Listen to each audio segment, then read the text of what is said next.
to Braxton's Blathers. I am your host, Braxton Baxter Paxton, and tonight we will be joined by two renowned scientists, Sir Professor James D.D. Scuker and his colleague, field biologist and cryptozoologist, Dr. Aldrich Beardsley. Take a seat, gentlemen. Oh, my dearest apologies, sir. James.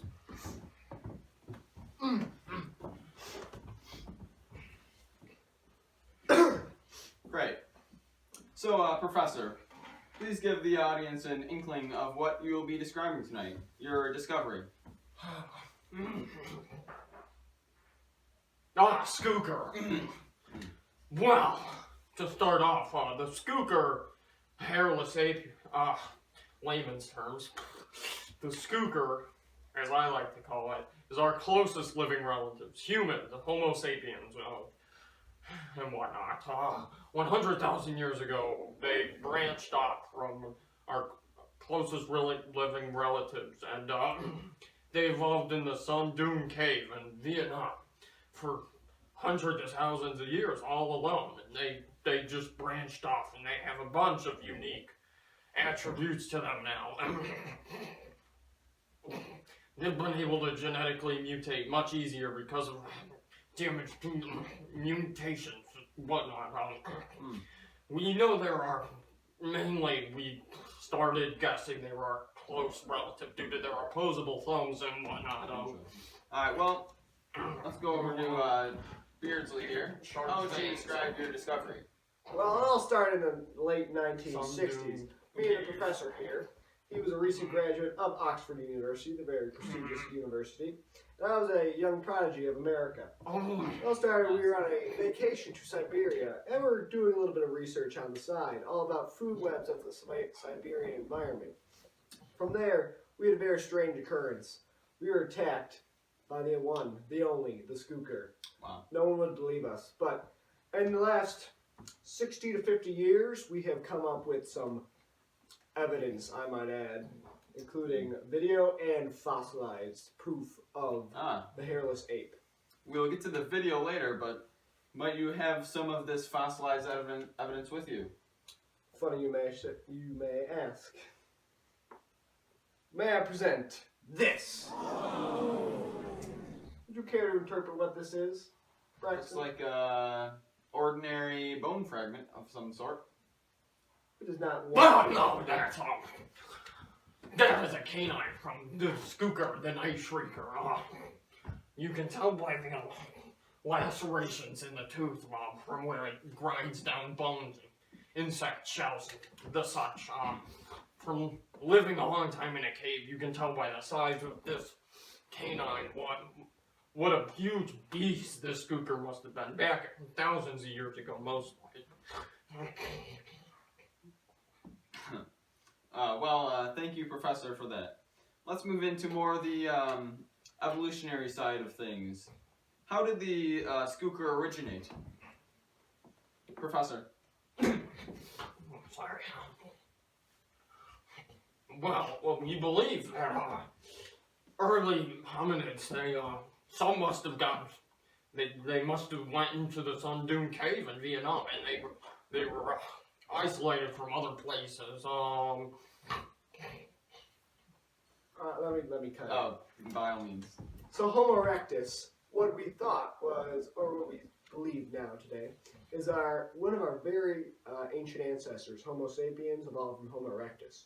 So, Homo Scuker, as we call it in the scientific community, branched off of Homo erectus in the Sun Dune Cave in Vietnam, mutated, migrated up to Siberia, and is what we know today.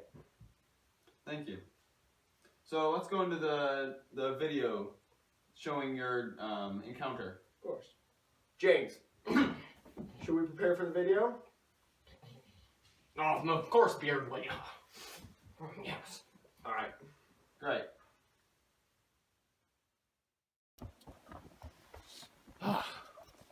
The Siberian air does wonders for the skin. Yes, Sir James. Yes, Beardsley. What? What was that? Do you know what that was? Oh, that's a Scuker. It's imitating calls. No, it couldn't have been. Yeah, let's go. Let's keep moving. We should call it over. Let me try. No, that's throwing it. There it is. Look at that right there. Shine that light. There it is. It's the Look Scuker. at it. Look at it. It's a Scuker. Oh, it's angry. It's angry. We gotta scare it off. All right. Scared. You send it away. Send it away, Jose. Send it away. It's scared. Take it down. Take it down.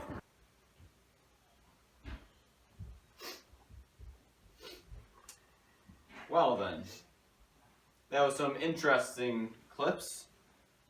So what you're telling me, the creature we all saw it. You're telling me that was the hairless ape. Indubitably. Wow. So I noticed, for one, that it had some very distinct features. And it looked almost monstrous, I would say. So, if we could go into more detail on what these features were. Beardsley, would you like to inform us on these distinct features of the hairless ape? Of course. Well, Scookers evolved to possess long canine teeth that aid in social interactions as well as hunting. Longer canines signify social dominance, and male Scookers will present their fangs to other males in order to challenge them. In hunting, Scookers use their fangs to quickly pierce and kill their prey, holding them locked in their grip. The thick, hairless skin covering a Scooker's bodies provides them with protection from the cold. However, the skin is susceptible to ultraviolet rays and will burn easily. Lack of skin pores inhibits the Scooker's ability to sweat, an ability they quickly lost due to the lack of an ample supply of water in the caves, as well as the lessened need to cool down their bodies. Infrared vision developed in the Scuker enabled vision in dark caves. The red eyes allow Scookers to track prey in the dark, yet are easily blinded by strong ultraviolet light. Over the years in the cave, Scookers developed a symbiotic relationship with bioluminescent bacteria, which live on their fingers and hands. This allows them to carry a glow even in the darkest location. Hairless apes possess powerful vocal cords that are used to frighten prey, intimidate other Scookers, and replicate other animal calls. These vocal cords give Scookers a unique ability that was designed to echo around cave walls. One of the most evident features shared by Homo Scookers and Homo sapiens are the opposable thumbs. Opposable thumbs allow Scookers to interact with their environment and its resources, making archaic tools and fashioning skins and furs to be used as basic clothing. Thank you for that, Beardsley. So now That's Beardsley to you. Thank you. Alright. Aldrich Beardsley. Okay. So, with that tidbit of information in mind, I think we shall head into the documentary made by Sir James D.D. That is David Dane to you. Okay. Well, we'll go Thank you, into Beardsley. the documentary by Sir James David Dane. Thank you. Scuker. As he was a young lad, this documentary took place younger than he is now, I should say. This was a recent documentary following the discovery in the 60s. He published his book in 1999 and made this documentary soon after. Let's roll with the documentary.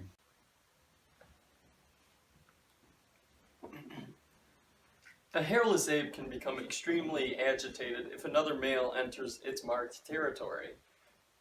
The defending male will immediately attack, and if the challenger doesn't leave, the two will fight to the death. This is part of the reason why it's hard to find a hairless ape, especially two near each other. They rarely interact. Now, a hairless ape is most often active from late evening to early morning. This is to avoid the sun's harsh UV rays, which agitate their eyes so profusely because they see in infrared. It also damages their skin, which is very pale, and has no defense against UV rays. The hairless ape hibernates like some animals, but unlike those animals that usually hibernate during the winter months, the hairless ape will hibernate during the summer months.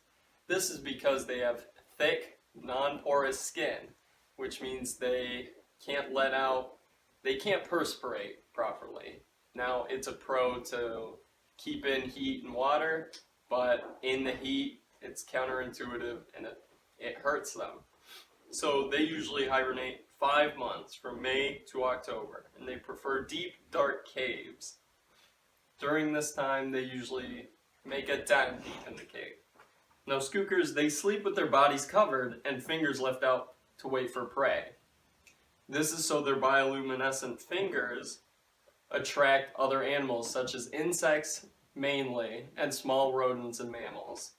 Now, these animals will attack, and the Scuker will be ready to pounce when they feel their fingers attack. They don't really feel the pain because their skin is so thick, but they will attack with their fangs and kill instantly. Recently, they began to attack larger animals since they've moved to Siberia. And this is because 2 reasons. First, their infrared allows them to see the tracks in the snow. 2, their vocal cords have allowed them to imitate the sounds of different animals, and they attract the animals to themselves. Now, if you want to learn more about Scookers, I have published my own book, Fact or Fiction, Scuker Addiction, by James D.D. Scuker.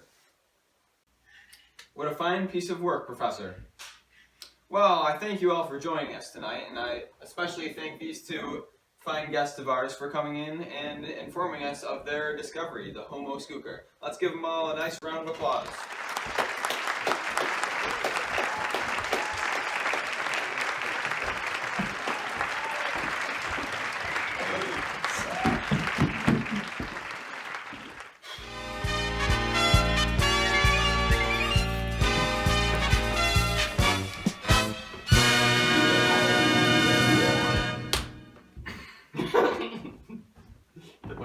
In 3, 2, 1, action.